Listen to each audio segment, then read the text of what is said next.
Hello everyone, my name is Upasna and today we are going to start your paper number 6 that is law. और यहाँ पर जो हमें पढ़ना है, सबसे पहले मैं आपका सिलेबस जो है उसको रिव्यू करवाने जा रही हूँ। आपका जितने भी सेक्शंस है, आपके पास टोटल 4 सेक्शंस है इन योर सिलेबस और उसके अंदर जो है आपके चैप्टर्स को अलग अलग तरीके से बाइफरकेट किया गया है। सो फर्स्ट जो आपका सेक्शन है दैट इज कमर्शियल लॉ। इसमें सारा ही जो होगा वो कमर्शियल लॉ यानी कि कमर्शियल के ऊपर, कॉमर्स के ऊपर जो आपके चैप्टर्स हैं, जैसे कि फर्स्ट है इंडियन कॉन्ट्रैक्ट एक्ट 1872। ये जो आपका चैप्टर है इसमें सारा कुछ कॉन्ट्रैक्ट्स के ऊपर है। That is your essential elements of contract, void और वॉइडेबल एग्रीमेंट्स यानी कि एग्रीमेंट्स के ऊपर पढ़ेंगे। देन कॉन्ट्रैक्ट्स के ऊपर भी इस चैप्टर में बात की गई है। Then you have your second chapter that is sales of goods act, जिसको हम शॉर्ट में सोगा भी बोलते हैं, SOGA 1930। इस चैप्टर में हमें सारा कुछ जो है definitions, transfer of ownership, that is सब कुछ जो है गुड्स के ऊपर हमें इस चैप्टर में पढ़ना है, ऑल अबाउट गुड्स। ओके उसके बाद आपका जो थर्ड चैप्टर है that is negotiable instruments. Negotiable का मतलब होता है जो कि ट्रांसफरेबल है। तो जो भी आपकी जो इंस्ट्रूमेंट्स है that is for example cheque हो गए, ड्राफ्ट हो गए, बिल्स ऑफ एक्सचेंज है, वो सब इंस्ट्रूमेंट जिनको आप ट्रांसफर कर सकते हो वो सारे इस चैप्टर में हमें पढ़ने हैं। अभी सिर्फ मैं आपको एक ब्रीफ इंट्रोडक्शन दे रही हूँ। देन है इंडियन पार्टनरशिप एक्ट 1832। पार्टनरशिप हमने कहीं ना कहीं पहले भी किया है 11th 12th में, बस उसी यहाँ पर हमें जो है ऑल अबाउट पार्टनरशिप पढ़ना है कि लीगल टर्म्स में पार्टनरशिप क्या है और लीगल रूल्स रिगार्डिंग पार्टनरशिप क्या है। देन है हमारे पास fifth chapter limited liability partnership act 2008, LLP भी इसको शॉर्ट में बोला जाता है। ये आपका पूरा जो है सेक्शन ए था। उसके बाद आपका जो है सेक्शन बी है दैट इज इंडस्ट्रियल लॉ। यहाँ पर आपके जो भी चैप्टर है 6 to 12 ये सारे इंडस्ट्रियल लॉ की कैटेगरी में फॉल करते हैं, जैसे कि factories act, payment of gratuity act. तो यहाँ पर आपको जो है इन सब के बारे में पढ़ना है ये चैप्टर्स। देन आपके पास है section number C. Section number C है कॉर्पोरेट लॉ। दैट मीन्स यहाँ पर सब कुछ कंपनीज के बारे में, कंपनीज एक्ट 2013 वो सारा हमें जो है यहाँ पर पढ़ना है। कंपनी की फॉर्मेशन कैसे होती है, कैसे कंपनी की प्रमोशन होती है, या टाइप्स ऑफ कंपनीज है, वो सारा हम इस सेक्शन में पढ़ेंगे। देन हमारे पास जो लास्ट सेक्शन बचता है दैट इज एथिक्स। इसमें हमें बिजनेस एथिक्स के ऊपर पढ़ना है। ये आपका ओवरऑल जो था सिलेबस था। अब हम आपके पेपर पैटर्न के ऊपर डिस्कशन करेंगे कि आपके एग्जाम में क्वेश्चन किस तरीके से आएंगे, वो अभी हम यहाँ पर डिस्कस करेंगे। हाँ जी, देखिए जो आपका पेपर पैटर्न है वो कैसा होगा, यानी कि आपके एग्जाम में जो क्वेश्चन आएंगे वो किस तरीके से आएंगे।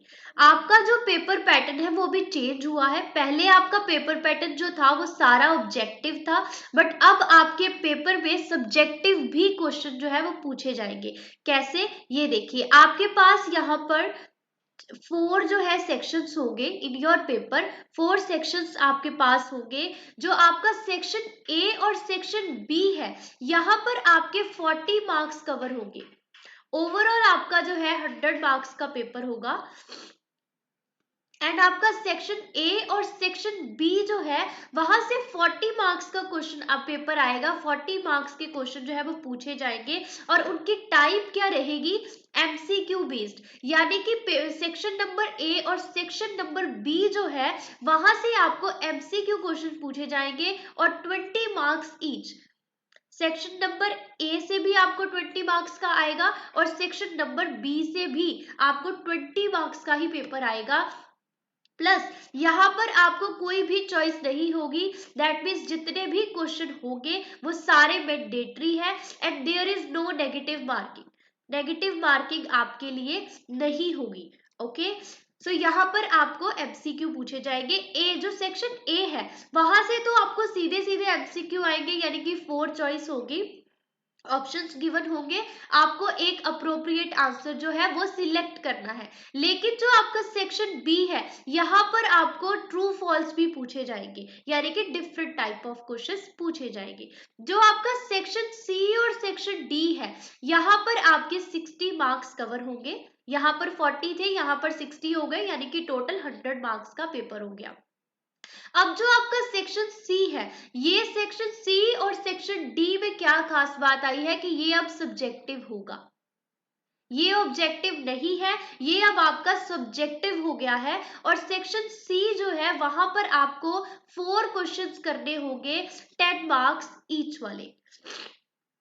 That means you will have to do 4 questions out of 6। यहाँ पर आपके पास चॉइस आएगी, यानी कि आपको टोटल 6 क्वेश्चंस दिए जाएंगे, जिनमें से आपको एनी 4 जो है वो करने हैं। यहाँ पर क्वेश्चंस की टाइप कैसी होगी, सीधे स्ट्रेट फॉरवर्ड क्वेश्चंस जो है सेक्शन सी में आपसे पूछे जाएंगे।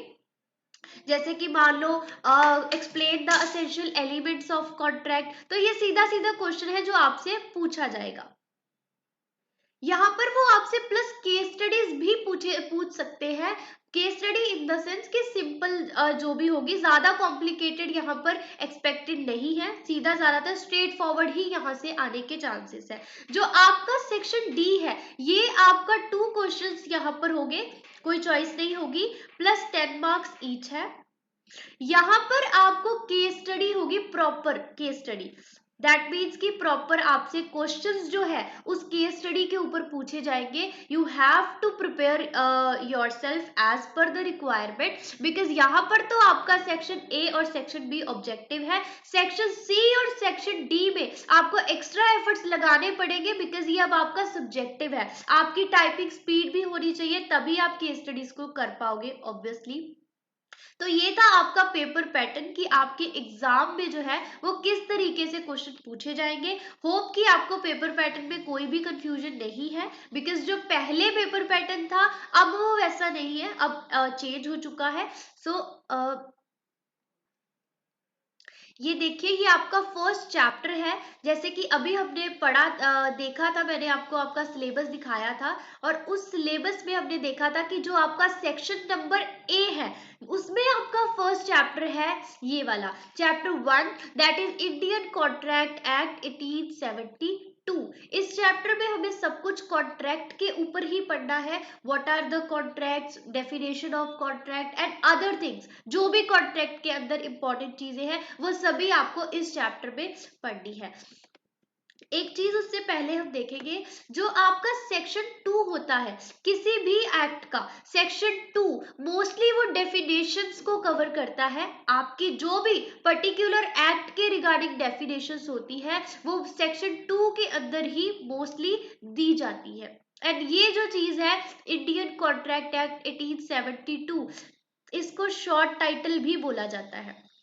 दैट मीन्स आपका हर एक एक्ट का एक शॉर्ट टाइटल होता है, जो भी उसका नेम होता है। जब भी हम इस चैप्टर के बारे में बात करेंगे तो हम यही बोलेंगे कि Indian contract act 1872, that is it's short title.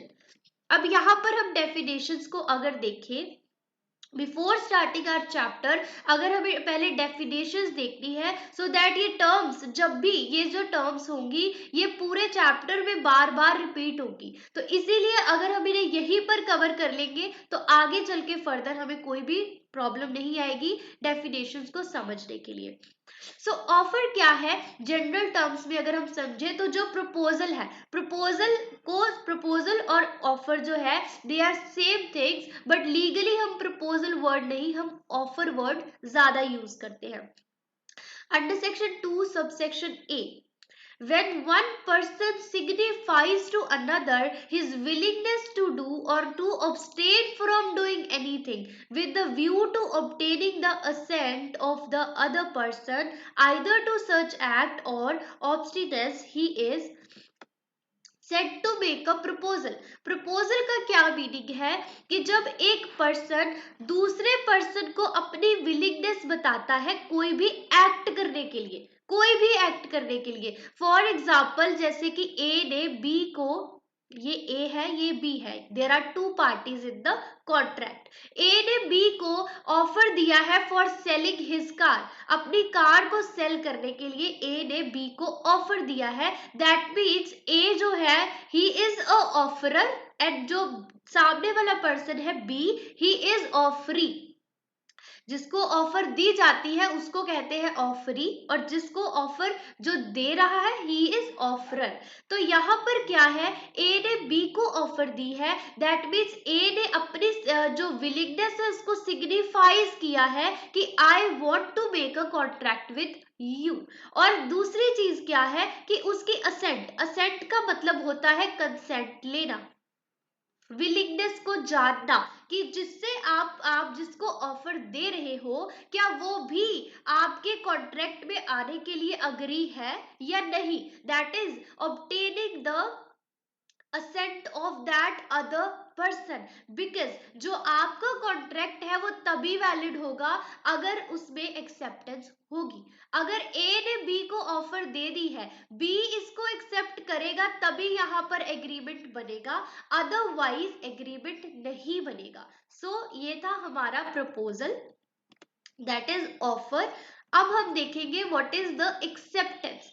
देखो जब भी आपकी offer, section 2 sub section B क्या कहता है कि जब जिस when the person to whom the proposal is made, so here one thing हम क्या देखते हैं कि जिस पर्सन को ऑफर दी गई है वही उसको एक्सेप्ट भी कर सकता है। हमारी एग्जांपल में ए ने बी को ऑफर दी थी, तो यहाँ पर only B can give his acceptance, B के बिहाफ पे कोई और एक्सेप्टेंस नहीं देगा, सिर्फ बी ही है जो एक्सेप्ट करेगा। To whom the proposal is made signifies his assent thereto, वो जिसको ऑफर दी जाती है जब वो अपनी assent को सिग्निफाइज करता है, दैट मीन्स वो ये चीज बोल देता है कि वो भी अग्री है, तो यहाँ पर हम कह देते हैं कि वो जो प्रपोजल था वो एक्सेप्टेड हो चुका है। Third definition is promise. What is promise? जब आपका प्रपोजल एक्सेप्ट हो गया तो हम उसको बोलेंगे कि वो प्रॉमिस बन चुका है। ए ने बी को ऑफर दी, बी ने उसको एक्सेप्टेंस दे दी, बी ने अपनी कंसेंट भी दे दी, तो यहाँ पर क्या हो गया है, आपका प्रॉमिस बिल्ड हो गया है। यानी कि what is the hierarchy here, कि जब ए ने सबसे पहले ऑफर होगी, ऑफर की एक्सेप्टेंस होगी, जब आपका ऑफर एक्सेप्ट हो गई तो हम उसको बोलेंगे कि यहाँ पर प्रॉमिस जो है वो बन चुका है। Promiser and promisee, as I said earlier, there are always two parties, not only two parties, two से ज्यादा भी हो सकती है लेकिन two से कम नहीं हो सकती, दो पार्टीज होना is mandatory, it is essential element of your contract. तो प्रोमिसर और प्रोमिसी क्या है, the person who is making the proposal, the person who is making that offer is a promisor. हमारी एग्जाम्पल में देखें तो who is the promisor, A, because A जो है वो ऑफर दे रहा है, और who is the promisee, obviously B is a promisee. Consideration, what is consideration? अगर सिंपल टर्म्स में बात करें तो कंसिडरेशन का मतलब है समथिंग इन रिटर्न। जैसे कि आपने किसी के साथ कोई भी एग्रीमेंट किया तो आगे से वो पर्सन आपको इन रिटर्न क्या दे रहा है, वेदर इट्स मनी और इन काइंड, उसको हम बोलते हैं कंसिडरेशन।